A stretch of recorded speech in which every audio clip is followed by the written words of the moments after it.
another episode of Justin Joyful with Kristin Carver-Smith. I am your host, Kristin Carver-Smith, or KCS, as most folks call me.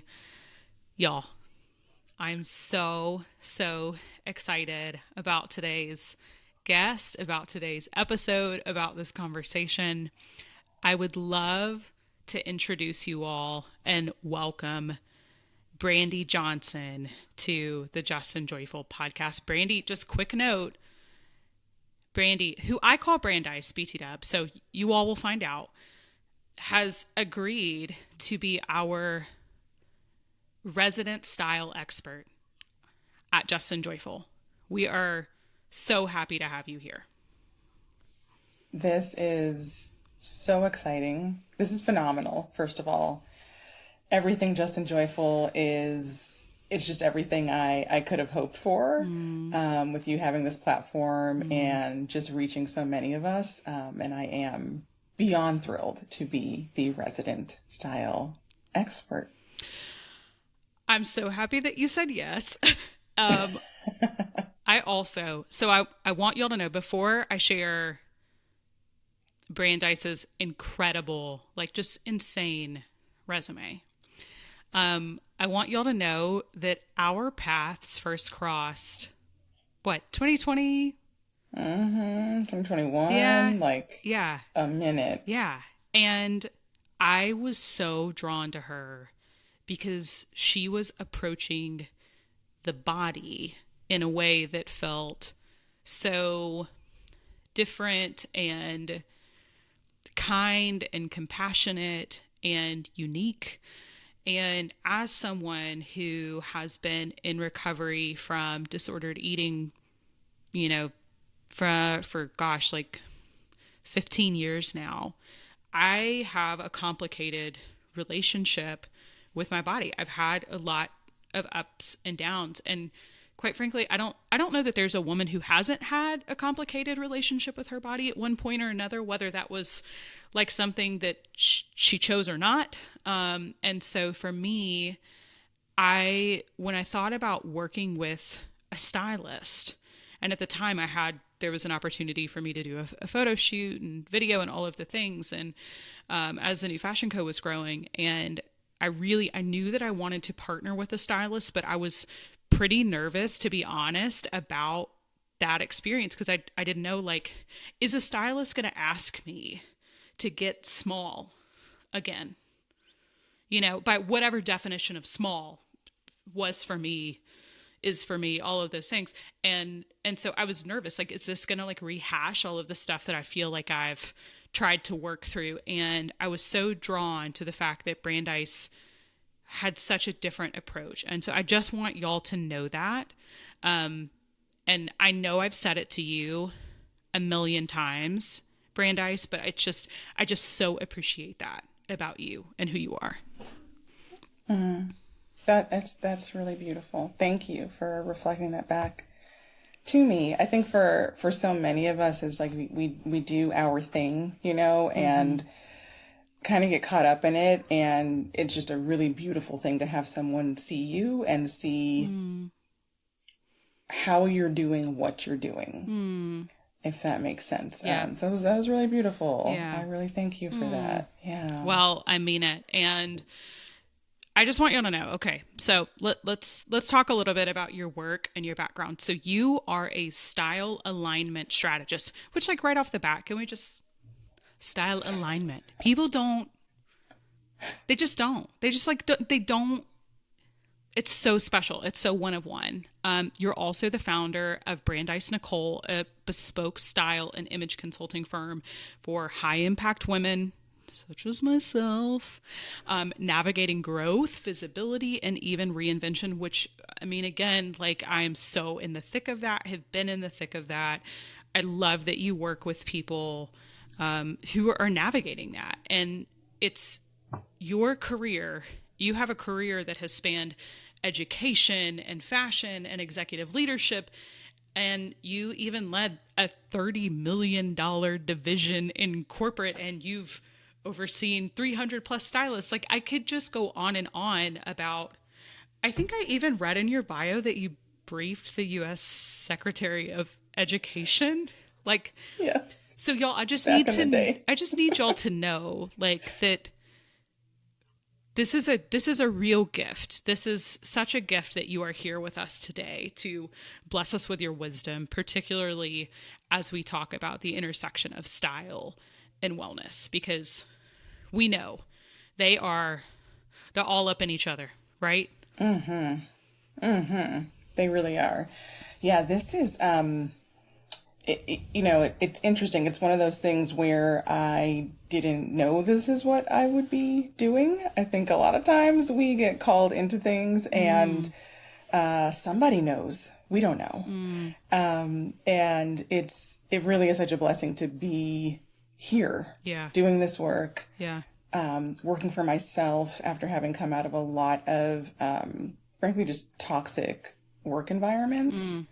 Our listeners don't know at all what that is. They have no idea. No idea. None of us can relate to that. Not at all. And so, especially as a Black woman, as a woman of color, it just, even, entrepreneurship is not always sunshine and rainbows, right? But like, even on those days when it's not, I can always have my rock be, I get to decide who I am and what I do, and don't have anyone telling me about that, right? And that doesn't mean everyone needs to be an entrepreneur. Like, please, we know, know, right? We know, we've seen it. We've seen it. We're good. We're good. All of the sides. And I think, again, also as entrepreneurs ourselves, like, we know, like, this path is not for the faint of heart. Like, it's just not. And it really isn't. Tell me a little bit about, like, how did you even get into this world, the world of style, as I call it? It's like, how did you even get into this? Yeah. So, as you mentioned, career in education reform for very, very many years, and then did some consulting work, and then ended up working in corporate at a fashion and tech company. Never in a million years did I think I would A, work for myself, B, work as a stylist. That to me was something that was like, that's for celebrities, like that, you have to move to LA. Like, I mean, it just, it never was a thing that I thought that us, amazing yet regular folk, could have or be entitled to, that right? Resonates. The regular folk. It resonates. Yeah, amazing. We are excellent and also real regular. And so, I mean, style has always been something that's been, I've been immersed in. Yeah. And that comes from me growing up in a long line of Black matriarchs who took how they presented themselves to the world very seriously. I was fortunate enough to know my great grandmother. I had her till I was 11. We called her my dear. And she, migrated from Monroe, Louisiana to the Bay Area in California, 4 kids, her husband. And I remember, spending summers with her and, the church hats, the gloves, the Sunday best. This was the woman who ironed dungarees, as she called them, jeans. She ironed jeans and sheets. Okay. And then my grandmother, we love it. My grandmother, who is 91 and God bless her, still with us. I will share this very short aside and it'll tell you everything you need to know about my grandmother. For her 90th birthday, we did a big party. And, she said to me, she calls me Bran. I'm just so tired. I'm not going to wear anything special. I'm not going to do anything special. I said, okay, Bran. I was like, that's fine. You know, this woman comes down the stairs and picture, it's like a 90s, like catwalk staircase, right? So like prom entries. Okay. Like one of those. We know. Everybody knows right now. It's like, everybody knows exactly what I'm talking about. Yes. Right. She comes down the stairs in a black sequin top. Like, I don't even have a black sequin top. Yeah. Okay? Yeah. This woman has bars on bars on bars for style, right? She has a walk-in closet dedicated to shoes only. All of the shoes are still in their boxes and they are alphabetized. Like, she is never not. Wow. Never not presentable. Okay. I love this. And there was once when I was driving her to a doctor's appointment, and she said, you know, every time I go to the doctor's office, everyone always says, you know, oh, you look so sharp. Oh, you look so nice. And I just think to myself, well, some of these people out here look like they've been thrown away. It's like, oh, that's harsh. That's very harsh. And yet, having been someone who probably looked like I was thrown away at some point, like in the depths of, you know, weight gain and all the things, I'm like, relatable. But yeah, so it's all my mom, my aunt, like it's always been a thing. And I think that for me is what was so important in separating style from fashion, right? So I was not a kid who grew up like reading, you know, poring over the pages of Vogue or anything high fashion, really. Style to me was always this thing that was this just like deeply personal expression of who you wanted to be on that day. And what you wanted to show the world, right? And, you know, coming again from a lineage of, you know, this, my great grandmother, my grandmother, these are women who literally were putting on clothing as armor to say, I am human. I deserve respect. I get to be here. Right. And so style's always been fun for me, right? Like whether I was in the Pearl Jam era, like boarding school, taking it back to Eddie Vedder, wearing the flannels, thrifting oversized men's shirts to wear over thrifted bell bottoms. I mean, like it was still a vibe. Right. It was still a vibe. Yeah. And so that's for me, that's the big difference. Like fashion is something the industry does to us. And style is something we hold dear for ourselves. Wow. We need to sit with that for a second. I love that. I'm curious, since you didn't have, you know, quote unquote, traditional training, what did it look like for you to step into the world of style? Yeah, it was interesting. I in my, I want to say like maybe late 20s, a lot of my friends started having kids. And I lived in New York at the time. I lived in New York for a very long time. And friends started having kids, and I'll never forget one of my very best friends. She's originally from Miami, was living in New York, and so she was going home for spring break. She had just had her daughter not that long ago before this, and she was like, I am terrified at the thought of putting on a bathing suit. Terrified. Relatable though, right? Right? I mean, for real, right? And so she's probably like 3 months postpartum at this point. And we all know, whether you have kids or not, there's a bounce back culture, there's a snap back culture, right? I mean, the pressure that women who have birthed a bowling ball are under to somehow look like they haven't done that is wild. Or even, quote, better. Right. Let that sink in. And so here I am just like feeling for my friend, right? Just like, oh no, we can't have this. And I distinctly remember, this is back when J. Crew still had catalogs. Back in the analog in the 1900s. Actually, this was in the 2000s, but still. We will call it the 1900s, though, because it does. It feels that way. It does. I know. This was like 2008, and it still feels like the olden days. But I remember like looking in a J. Crew catalog and seeing a few suits, and so went online, and I was like, "Will you give me your credit card number?" And she was like, "Sure," and then asked why, which is so my friend, right? Like, sure, and then like, wait, why? And I was like, "I'm gonna get you some bathing suits." She was like, "What?" And I was like, She's like, "Okay." And at that point, it wasn't like I was a stylist or, you know what I mean? It was just like, you're helping a friend. Yeah. You know, I think for her, it was just like, great. Like, what, she hates shopping anyway. So it's just like one less thing I have to worry about.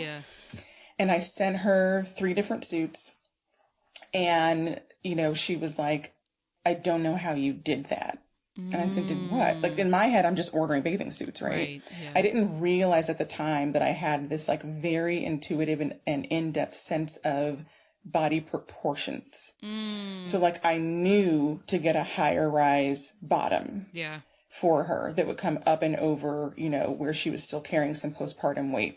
I knew, she is smaller chested. Yeah. I knew to get, not a bandeau where you get kind of like smushed, right? You know what I mean? There's just certain things. Like I got, a bikini that, had like underwire and had like a bit of shaping, like, so I could balance out her bottom because she's, heavier in the hips. Like all of that could not have told you any of that at the time. Yeah. I just knew it would be right. And she said she felt amazing. She sent me pictures. She's like splashing and playing in the pool, and she was like, I didn't think about my body once. And that was a gift. Wow. Yeah. And I know that there are so many listeners and viewers right now who they want to feel that. Like, I don't want to, like, I want to be present in it, enjoying my surroundings, enjoying the experience. I want to be able to like laugh and jump up and down and run into the ocean and not, right. Have all of that, that fear, have all of that judgment, have all of that,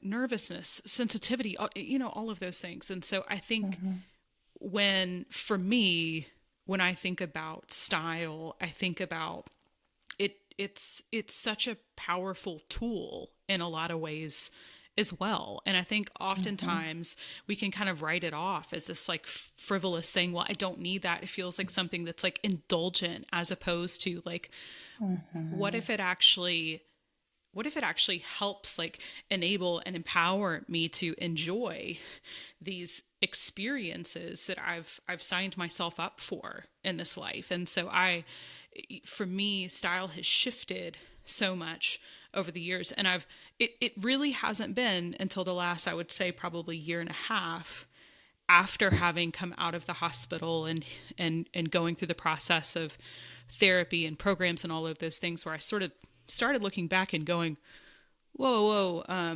I can see like there's almost like a line of demarcation of like, I remember that during that period, I was making a lot of like, what I wore had to be so easy, and it had to be so like, I can't think much about this. I have to just be comfortable right now. And quite frankly, that was just a lot of like, it was like, Costco mix and match sets, right? Listen, we love a Kirkland special.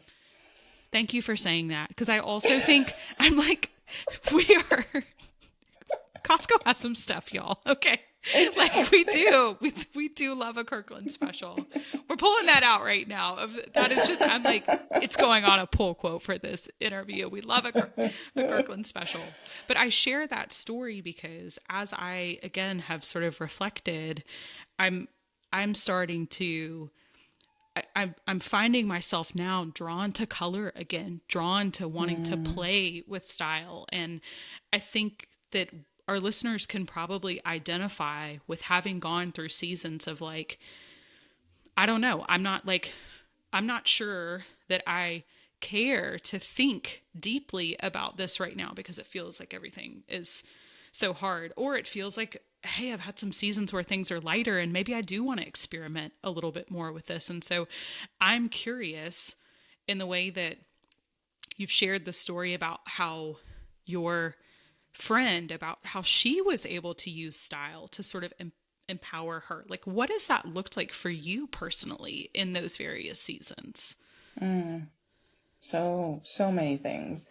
The first thing that I would say is what you just described, right, is so real and honest and raw, right? Like so it looked like comfortable sweats. Yeah. And I think a lot of times people hear the word stylist and they're like, oh my God, she's going to judge me. She's going to judge my Costco clothes. She's gonna, and for me, you're not wrong. You're not right? wrong. But what you did was you allowed the clothing to take care of you. And for many of us, we are at war with our bodies in some way or another. And therefore we're not on the same team. And then style is also then not on the same team. It's an adversary. And so a lot of the work that I do is helping women understand how to dress their body proportions so that whether you're in a casual co-ord set or recently had a client who got invited to a gala, and this is like a yoga, hiking, softball, woman, you know what I mean? She was like, ball gown, what? Yeah. And I was like, here we go, you know? Yeah. And she looked and she felt great and felt like herself. And so, yeah, I think that so much of it is just even the mentality or that mindset that style can be there for you. Style can be your number one supporter if you let it, if you have the strategy and the tools. And so for me personally, that, anecdote I shared about, my friend in the bathing suit, I don't think I would have been able to do it as well, had I not just come out of my own 2-year endometriosis weight gain. So I had to completely relearn how to dress. Yeah. And I was dressing a body I didn't recognize. I had gained about 25 pounds in about a month. Yeah. So it came on really fast. Yep. And as someone who was previously, at what I'll call a very, socially acceptable, socially desirable weight, it really, really rocked me. And I did what I think so many of us do. I wished the weight away. I prayed the weight away. I refused to invest in anything over like $25, $35, you know? Yeah. I had to get new clothes because like literally things that felt like they zipped or buttoned the day before did not. I sat on the edge of my bed and cried every single day before work. Like I distinctly remember like I had like a 2-door like wardrobe situation in New York and like opening up the double doors and just staring into an abyss of 2 sizes too small. And so I'm working in education, right? It's a conservative environment, business casual. I'm on site actually at a university at this time. I was both a professor and was heading up the curriculum department for a graduate program of education. And I'm like, okay, this is a client site. Like I gotta look like somebody. Yeah. You know? Yeah.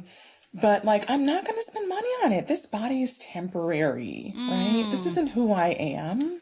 We all, This is just, I mean, so many of us know, like, I can see and I can like hear the listeners like, yes, maybe that is even, I'm there right now. Like, no, this is for but a time. Why would I make investments into this for but a time moment? Yes. And it's like, oh, this is just a circumstance. Right? This is not my identity. I don't identify as this bigger person. That's really what I was telling myself. I didn't know it at the time, right? Yeah. But it was like, I mean, I joined a gym for the first time. I mean, like, I was like, can't have it. Won't stand for it. Yeah. Not me. Yeah. That weight was hormonal. And she said, I'm not going anywhere.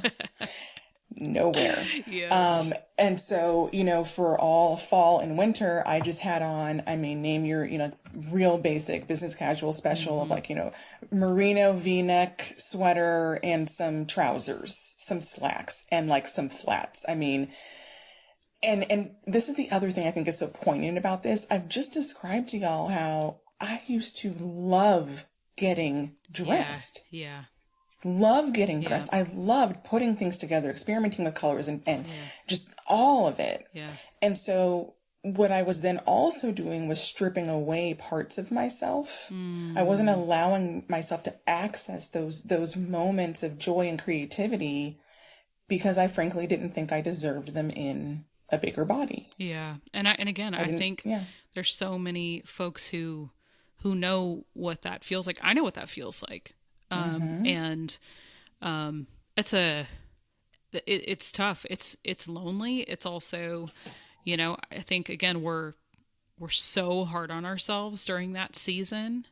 And I'm curious, and you don't have to answer this if you're not comfortable, but I'm curious too, like, were you talking to a therapist during that time? Like, had you started exploring, hey, I think that I'm going to have to process like what's happening. And I need to process that with someone. Like, were you like many of us and going like, I just know that I'm like unhappy and I don't love being in this body and I'm just going to have to like, I just got to keep going. I just got to move. Oh yeah, definitely number two. Definitely number two was like keep it moving. The other thing is I had just in that transition, I just started a new role. And it had a lot more visibility. So that was terrifying. Yeah. I had just gotten promoted, a lot more visibility. Yeah. And I was working like 70 hours a week. It was one of the worst work years of my entire life. So the cortisol was probably through the roof too. Right. And like, we didn't even know about that then. It was just no, like, nobody's talking about it. Yeah. I'm bloated. Like, no, girl, like you are burnt out. Yes. You were sleep deprived. Yeah. Yep. So I think with all of that, it became very easy to throw myself into work and to convince myself that as long as I showed up looking quote appropriate. Yeah. Professional, that was going to have to be fine. Yeah. Right. And, I just, it was hard. It was really hard to start every single morning off literally in tears. Yeah. Get yourself together, put on clothes you don't even like wearing because you wouldn't invest in any, right? Yeah. So like that's like the doubling down of it. I think a lot of us don't realize we're doing. Yeah. It's like by getting the discount special clothes, now I'm putting clothes I don't like on a body I also don't like. Yeah. I'm cheaping out in all the ways. All the ways, mentally, with the everything. Right. And it's like, I don't even just mean that financially, y'all. I mean, of like cutting corners. Spirit. Yes. My spirit. I was cheapening out on like my actual spirit. Yes. And it was miserable. I mean, I was miserable. Yeah. I was miserable. And yet it also sounds like, but you're having to go into a quote unquote professional space where I'm imagining you have to project a certain level of confidence, even if you don't feel that way. Oh yeah. Which 100%. becomes a whole, like, that takes a whole other amount of energy to be able to like, let me try to like embody something that I don't feel right now. And I don't even know that I would call that embodied, but it's like, let me try to like act my way through this. And so I'm imagining it's like, that was probably incredibly exhausting. Well, also sitting in a meeting with one of the highest ranking, educational leaders in all of New York City, being almost, like I'm distracted. I'm not able to concentrate on what she's saying because my pants are digging into my stomach. I mean, I can't breathe well. I wish we were sitting in front of a room right now because, again, people would be like, and people are like, like the whole, let the choir say amen. Raising hands, all like it, because we know. We know. And it's like, I've been saying this thing recently. It's just, I mean, I made it up, but I'm still going to say it stuck with me. Of what we have access to in our closet is a reflection of what we will tolerate. Ooh. And I had convinced myself that I was worth tolerating being uncomfortable, being in sad clothes. Yeah. Being in beige clothes, you know what I mean? It was like that's what I decided this body was worth. Yeah. I was punishing myself and I didn't realize that's what I was doing. And so, fast forward to the spring, I was like, oh God, here we go. Because now new season, right? Nothing in the closet for warm weather is going to fit. And I call this my Sasha Fierce moment. For those of you who might not be familiar, Beyonce, at a certain point in her career, had to adopt this like alter ego because she herself had stage fright and nerves, right? She is a human being, right? Yeah. And I, y'all have heard Casey calls me Brandeis. My first name is Brandeis, and I go by Brandi. It's really like very dear friends and family call me Brandeis, and that's pretty much it. And I decided I was just going to have this alter ego named Bigger Brandeis. And you asked like about therapy, like no, like should have gone, didn't go. But this I've learned, right? I've learned since then what I was doing was creating this like disassociation intentionally as a way to be able to really deal with and heal from what was going on. And so by me saying like, you know what? I'm going to dress bigger Brandeis. It allowed me to move forward because it was part of me, but not part of me. Right. Yeah. But it allowed me to not just sit and wallow, you know? Yeah. And so this, I always say this was the defining point in what would become a styling career, because it wasn't about style. For the first time, it was about fit. I had to learn the difference between, ooh, that looks cute, and, oh, that doesn't have stretch and it's going to create a muffin top. It's going to dig into the waist when we're seated in the meeting. Dig into the, like, right? Like, oh, that's going to pull, like, I have always had, call them what you want, athletic thighs, magic thighs, I used to call them. I've always had thighs, okay? Like I ran track. So no matter what weight I was, I've always had thighs. And so to be able to be like, okay, girl, like if the stomach is pushing and the thighs are like that J. Crew #2 pencil skirt with zero stretch, you're not getting in it. And if you are, it hurts. Yeah. And so I had to teach myself fabrication, cut, silhouette, you know, something has stretch or structure, what looked good, what didn't look good, right? And that was the awakening. I started wearing a ton of color, like I had this, speaking of pencil skirts, I had this, what I call hot orange, one of my favorite colors. I had a hot orange pencil skirt. Hot orange, like that, like kind of like deep, you know, like moody, blood orange color. And I distinctly remember going to, and I think I paired it with like a cranberry cardigan. I mean, I was just like all the colors, all the things. I had a little gold belt on around the cardigan. In the early aughts, you couldn't tell me nothing. Yes. And I remember going to this conference, and people were just being like, you look amazing. Like, how did you do that? When I tell you the compliments were rolling in 30 pounds up in a way they had never before. Wow. Like, please hear me, y'all. The compliments rolled in a way they never had before at that volume, 30 pounds up, because I had uncovered the magic of fit.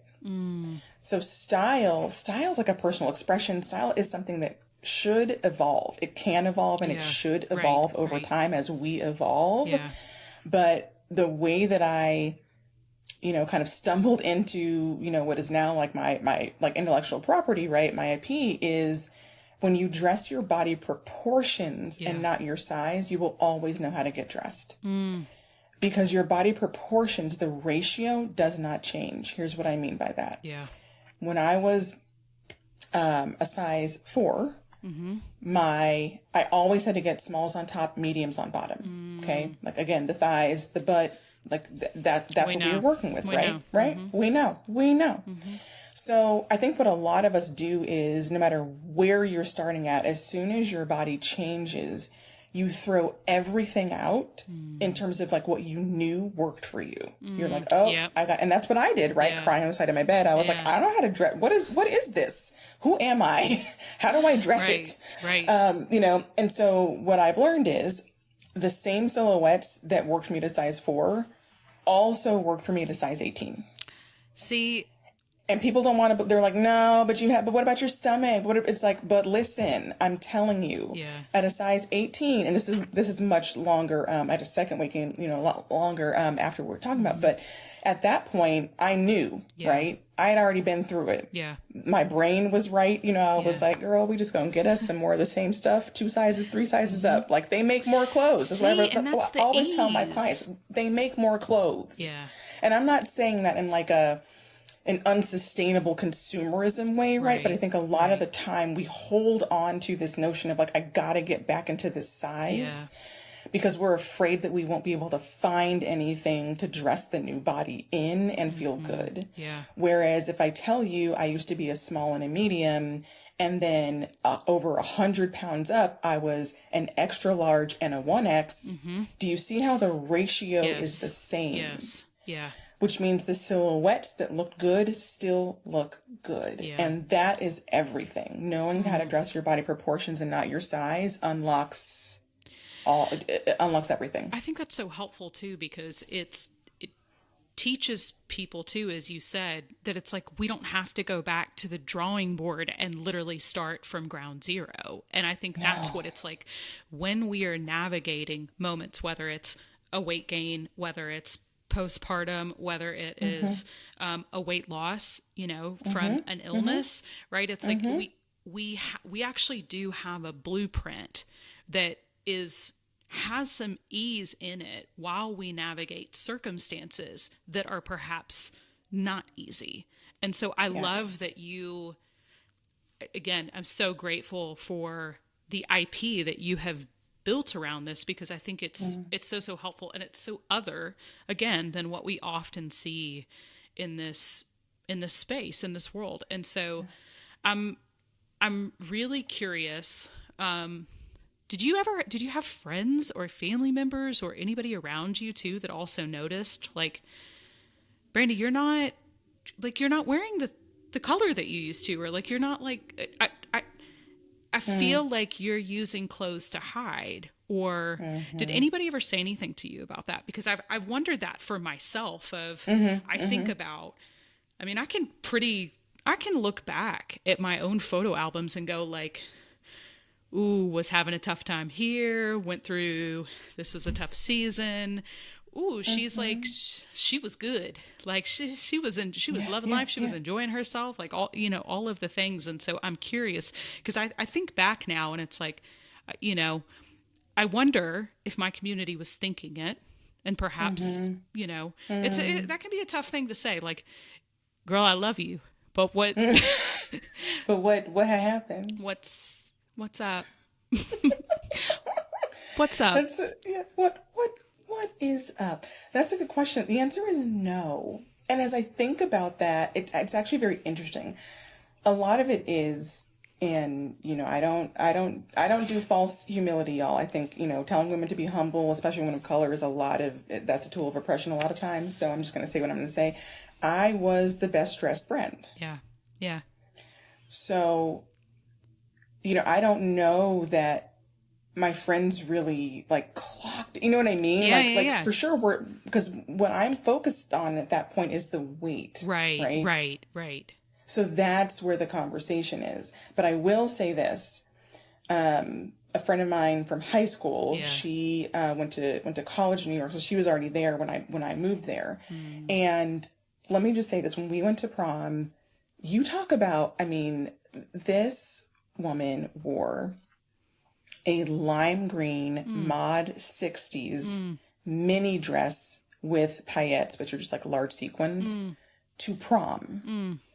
Yeah. Legs out. Bold. Like when we bold, right? Like we would thrift, we would do, like, we loved fashion. Yeah. Yeah.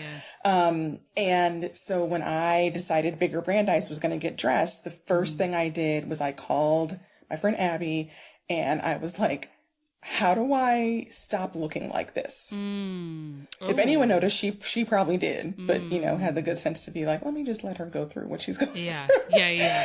Right? But I was like, how do I, like, you only know what you know. Yeah. And she said, and I'm not going to name the store because it's like, just insert whatever business casual store, right? But she was like, the only thing she said to me was, stop shopping at store X. And I was like, what? Because I was doing I have clients who do this, and it's so joyful when I break them out of this. You're just buying the mannequin. Yeah. Right? Yeah. Because the mannequin feels easy. Right? You're like, oh, that's an outfit. I need an outfit. Yeah.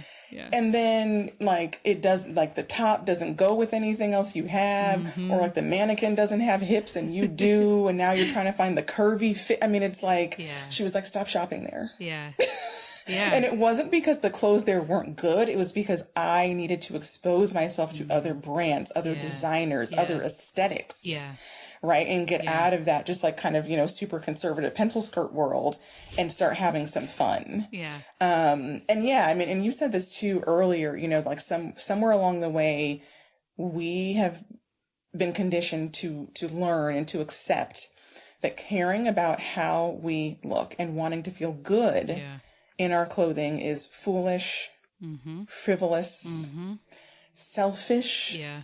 right? Yeah. For a lot of my mom clients, Yeah. they initially, have a lot, they really have to do some mindset Yeah. work on investing in themselves. Yeah. Because they're so used to investing in everyone else first. And for me, it's like, no, we're going to reclaim this. Okay. Everything about this and the way that I teach it and the way that my clients enjoy it is about joy and creativity. And like, what if the way you look and feel in your clothes is actually about creativity, joy, and it's necessary, Yeah. Yeah. not frivolous? What if Right. it's necessary? Yeah. Because to your point earlier, the reason I do what I do in the way that I do it is so that the women I work with can go make a huge impact in the world. Yeah. Because they are no longer worrying about their bodies. Yep. They are no longer worrying. And let me be clear, we all have those days, right? Yes. Like, I'm not saying it's like a Yes. panacea, Yeah. but, Yeah. 8 days out of 10 or more, Yeah. they're just like, I just get dressed. Yeah. And that mental weight that I know you know so well Yep. of your care is how you start your day, is feeling like you're barely a person Yeah. who has her stuff together, you know? And so for them to go out and live their lives, like, there's nothing more dangerous than a woman who is feeling herself. Yeah. And those are the women we need in the world. Yeah. And so what I do, I see as central to that. It is not a nice to have. It is not an indulgence. It is not a negotiable. Yeah. It is, and again, I'm getting people everything from workout clothes Yep. to gowns, right? Like, Yeah. so this is not, style to me is, it is a tool that we leverage. It is not a moral judgment. And I think so often we're made to feel by the fashion industry Yeah. certain ways about what we wear and what we don't wear. But yeah, the proportions thing, like, literally had a client a couple days ago who I worked with 12 years ago, Wow. and we're still in touch. And, I, had worked with her right after she'd had, kids, and was kind of struggling with her body, and, we edited the closet, got her some new clothes. She was, feeling better. And then eventually I went on to dress her for the Emmys. And she sent me this note 12 years in, y'all. And she said, not only do I know how to dress myself for anything, I am now not nervous about a black tie thing I have to go to after a very packed weekend. And she named, she's got like the business travel, kids have to go here, all the things. She's just like, I don't know if I have time to like fit into like getting my hair blown out, like before, It's a lot. And it's a lot. And turns out she's going back to the Emmys. Wow. And the last line she said is, it will be fine. Can you imagine? Yeah. Like, I'm thinking about me going to the Emmys, and like, I'm not unbothered. Right? I'm like, oh, she is completely unbothered. Yeah. Because of the work we did together. And that's the longevity of that. That's where the confidence really comes from for my clients, because it's not just, hey, Kristin, this is so cute. Yes. Love it. Yeah. We don't just do that surface stuff. I mean, it is cute and we do love it, but you get so much more out of it. Yeah. What would you say to anyone who's listening that feels stuck with style? And again, whether they're healing from their own mental health crisis like me, they've encountered a setback, their body has shifted or changed, or, maybe they're just simply feeling like what's in their closet is no longer a reflection of who they are right now. What would you say to them? Yeah, that's such a good question. The first thing is actually not to start with the clothing. The first and don't thing we always do that? Don't we always do that? It's like, I need to go buy new clothes. Like, no, hold up. Yeah. The first step is figure out where you are in the process. Meaning, I have a client who I worked with 7 years ago, and now she's back, and she experienced some devastating losses in the past couple of years in her family. And she said to me, she was like, I remember everything you taught me, and I used it, for 5 years, Yeah. and then the grief and and she's like, I've just been hiding. And I said, that's okay. That's okay. Yeah. And so I do think giving yourself the grace and the compassion of, if you are dealing with something, if you feel like you haven't been yourself, like, it's okay to do that. There's also a term called body grief. It's okay to grieve a body you used to have. It's okay. Yes. It doesn't mean you can't move forward, right? You can grieve that and still make a way with the body you have now. Yeah. So I would say that's actually the first thing. Is just like, where are you in the process?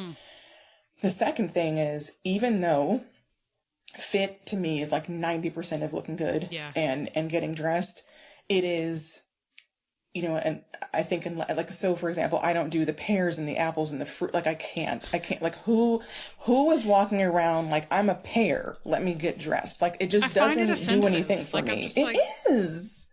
I don't love that. Like, there's no corollary to that in men's fashion. Let me just tell you, like also, they don't have that. Fruit is like, can we also talk about like all fruit is actually shaped differently? So like one apple is not the other apple. So why we gotta say your apple? Right? Why we gotta say your pear? It doesn't. What if the pear looks more like a cantaloupe one day, right? I don't. So it's like the inverted triangle. Like I have never been drawn to that. No, can't do it. So, the even though fit is where I would say like that's going to be your foundation, but I would actually, if you're stuck, I would actually go to style first, because it's going to feel more creative, and it's going to allow you to tap into something you, depending on your circumstance, either have been avoiding or shoved down or are so excited to explore, right? Yeah. So whether that's like color and pattern or, whatever that is, start there. Yeah. Then with fit, I would say figure out what you really like yourself in. And I know sometimes that feels really hard because like, it's like, I got to look through pictures or like, girl, I don't have anything or, here's what I want to say about that. There is something, okay, most likely it became like a one-hit wonder. Like you wore it and you can never figure out how to wear it again or whatever. So that's why I teach my clients when we're doing closet edits, you need to compare like apples to apples, meaning if you like yourself in this one top, but you've never been able to find the right bottoms, that's okay for now. Buy more silhouettes like that top. Then go find something in your closet that's bottoms, pants, jeans, whatever, that you like, and go get more of those. Like when you build up, let me say this differently. When I talk about your body proportions, I call it zones of the body, your top half and bottom half. And for most of us, they operate differently. They are on different planes. Okay. One is smaller, one is bigger. Most of us, there are a couple body shapes where that's not true, but for most of us, that's true. And so when you start to see the patterns of what works for one zone at a time, it really helps you understand what looks good on you, because we're so programmed to look at ourselves in quote outfits. I can't stand an outfit. An outfit to me is very limiting because you wear the outfit, but then how do you mix and match it? How do you get the versatility out of it? This is why you think you need new clothes all the time. That's why you're stuck. So, I always say options, not outfits. So many gems. That's what I would leave y'all with. Oh, and I gotta give props where they're due. You asked me about like how I like actually got into styling, and all of that is how I got into it. But I did formally train with Stacey London from What Not to Wear. Back in the day. And so that's where I would say I kind of like codified and got some like vocabulary and things for things that I was already doing. But that was when I was like, wait, this could be a job? Like I've just been doing this for like friends and family. Like, you mean this is a job? Interesting. Wow.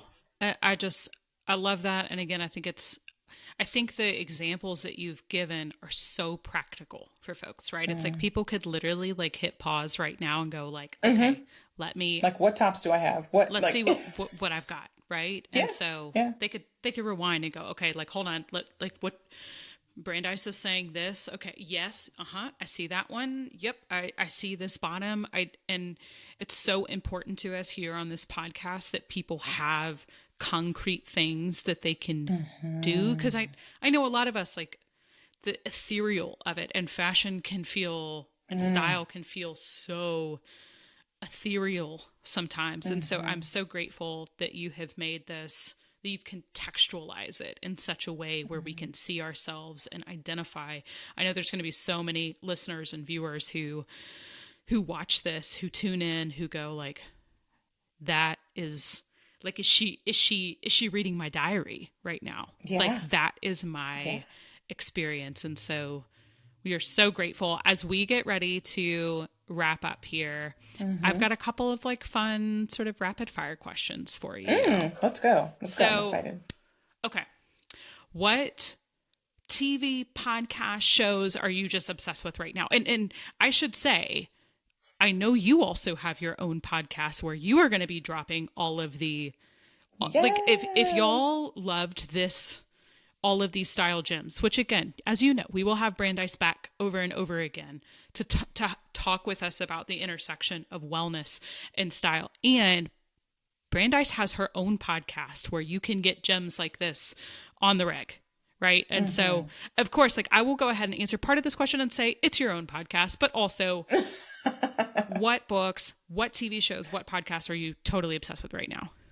Yeah. Ooh. So I am, people who know me very well know this. I watch a lot of Hallmark.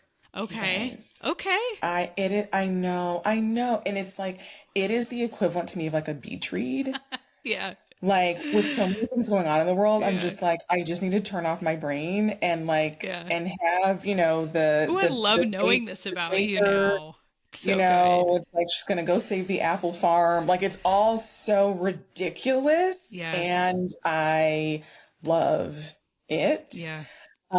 So there's that. Paging Hallmark. I love it so much. So yes, that is ridiculous, but it is also true. For books, I love a cozy mystery. I do love a cozy mystery. Likewise. Yeah, so real big into that. Yeah. I used to have like really like, you know, I don't know even how to describe it, just like what I would call these very like intellectual things to say around this. And like, y'all, the past like 5 years, I'm tapped out. The world. I'm tapped out. The world. I'm like, we know. The world. Like, no, put me in the mindset of like, I don't have to think. Yeah. That's what I do. Yeah. So let me think about podcasts. Obviously, just enjoyable. I listen to a lot of like human design, astrology type stuff. And what else? Some business stuff every now and then. Lenka Lutanska, I will say. I've been listening to her a lot. She's a YouTube channel. She's the founder of something called Business Energetics. And I just love the like, you know, just like, yes, like we can, she calls it like a new paradigm, right? Like, you know, we can lead with intuition. We can lead with the divine. There are so many ways that we can do this that don't require us to, you know, hustle, step on people, you know, just all the things that I know you and I, you know, Kristin, are like, yes. Yep. But I've been enjoying her a lot. So yeah, I'll say that. Humanity. Isn't it great? We love it. Yes. Okay. I know. So good. All right. What's your go-to tool, resource, move when you're feeling overstimulated? A walk. Yeah. It's a walk. It really, really, really grounds me. And it's like it just, and this is something I'd say I've evolved into. Like, I've always liked walking, but I think just the more in touch I become with who I am and just spiritually and just like all the things, the easier it is for me to find solace in creation. Yeah. Yeah. You know, and that's kind of all I need, which is sometimes wild, but yeah, that like literally just a walk. So good. We love it. Who is a justice champion or advocate that you're always hitting repost on? Oh my God, there's so many. Um, let's see. So Chio Gonzalez Mm-hmm. is, we actually went to college together, Mm. and she gave me some of the best. So for those of you who don't know, she is the best-selling author of Olga Dies Dreaming. Mm. And I think it's Anita de Monte Laughs Last. So Mm. she is a New Yorican, Mm. Puerto Rican from New York, Mm-hmm. and just a brilliant, brilliant writer. She also writes a column for one of the whether it's the Atlantic or one of Yeah, those. yeah, But she's brilliant. yeah. And so I just love her take. It's Mm. just so like juicy and contextualized and nuanced, and I love her take on anything and everything. And let's see, who else recently? I've been reposting a lot of I'm gonna blank on the name, but it's like teaching justice or teaching, I don't know, it's teaching something. Okay. We'll find it. We'll put it in the find show it. notes. Mm-hmm. But yeah, but they're just so good at helping everyone understand. Even like for me, like I learned things during Black History Month that I didn't know, but like Yeah. they're just so good at kind of just like those like hidden stories Yeah. and just like hidden Yeah. gems of like what makes us who we are. Yeah. And then when I had one more, who of course is also just like, man, these rapid fire ones, I'll get y'all you. can tell like we are in the moment. There is no script because your girl is blanking. But yeah, if I think of any more, I'll definitely. Yeah. Let us know. Oh, We the Urban. I love Oh, We the yeah, Urban. yeah. Mm-hmm. Love them. Yes, yes. Oh, so good. All right, last question. What's something that's bringing you joy right now? Mm. So many things. I'm just loving life. Mm. And for We are anyone, not mad about that. I know. And for anyone where that sounds like, okay, like a cop out, I've come through a season of immense challenge Yep. and struggle Yep. and heartache Yep. and just feeling like I'm climbing the ladder one toenail at a time. Yeah. Okay. Like Yeah. barely hanging on. Yep. Yeah. And through it, I've just been able to cultivate within myself this sense of stability comes from inside, Yes. Yes. not externally, which is something I could have, of course, intellectually understood for years and years, but Yeah. it's just now clicking. Yeah. And so, yeah, every Yeah. day feels like, yep. And I'm being more kind to myself. Like yesterday, I was like, there's 2 things I absolutely have to get Yeah. done. Yeah. And I did those 2 things. Yeah. And that was all I did. Yeah. Like I had Yeah. to tell myself, like, Brandeis, this is enough. That's enough. Yeah. Yeah. Yeah. And Oh. so I think just a lot of understanding that my timing is when I think I'm behind, which I think all of us have felt in some way or another. When I think I'm behind Yep. or when I feel slow, Yep. I remind myself that my people like depth. Yep. My people are like me and they're drawn to depth and Yep. realness Yep. and Yep. genuine things. Yep. And that takes time and that is slower and it's not an Instagram economy of reels and 30 seconds. And Yeah. yeah, Yes. so I'm coming to terms with some of that for myself. Oh, it's so good. Oh my gosh. Well, this is one of the many reasons why I had to have you back over and over again, because we're going to have a million conversations. And Yes, I've always so said excited. that for our conversations, we should have hit record. And so now we Yes, just actually get to do that. So it's quite exciting. so true. Thank you so much for joining us today, for joining us at Just and Joyful. And you all can learn more about Brandeis at Brandeis Johnson, and that is Brandeis Nicole. That is Brandy's. Brandy, you're on Instagram, you're on TikTok, you LinkedIn, girl. I'm everywhere. also, and just an aside, Brandeis is one of those people who I watch all of her stories. Like there's something about, I love your walk and talks. So it's like, I don't want people to like miss the walk and talks. So you have to go follow Brandeis again at Brandeis Nicole. I'm so excited for people to like go down the rabbit hole that is your work and fall in love with you the way that we have, the way that I have. Again, thank you times a million for being with us today. And we can't wait to have you back on again soon. Oh my gosh, this has been everything. Thank you so much for having me. And for everyone who's listening, I also can't wait to be back and to be in conversation community with everyone again. Yeah. Awesome.